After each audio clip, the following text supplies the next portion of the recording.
অনুপ্রেরণীয় শিক্ষণীয় একটি গল্প। কেন আমরা রাগে চিৎকার করি? একজন সাধু একদিন গঙ্গা নদীতে স্নান করতে যাচ্ছিলেন। সেখানে তিনি পাড়ার একদল পরিবারকে রাগে এক অপরের সাথে চিৎকার করতে দেখেন। এই দেখে সাধু তার শিষ্যদের দিকে ফিরে হেসে বললেন, আমাকে বলুন তো কেন লোকেরা এক অপরের সাথে চিৎকার করে?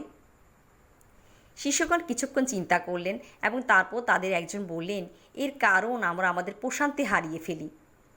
কিন্তু সাধু বললেন, কেন একজন ব্যক্তি তার পাশে থাকা ব্যক্তিকে চিৎকার করেই কিছু বলে? সেই ব্যক্তি তো তাকে নরম ভঙ্গিতেও কথা বলতে পারে। আবারও শিষ্য আরও অনেক উত্তর দিলেন, কিন্তু এই উত্তরগুলি একটিও সাধুকে সন্তুষ্ট করতে পারল না।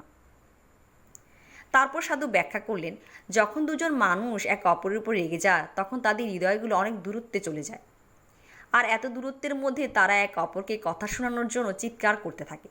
তারা যত রাগান্বিত হয় ততই তাদের দূরত্ব আরও বাড়ে, আর তারা তখন আরও জোরে এক অপরের দিকে চিৎকার করতে থাকে। সাধু এবার বলল, কিন্তু যখন মানুষের মধ্যে ভালোবাসা থাকে তখন কি হয়?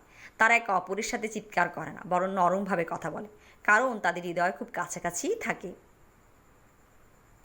অবশেষে সাধু বললে, যখন তারা একে অপরকে আরও বেশি ভালোবাসে তখন কি হয়?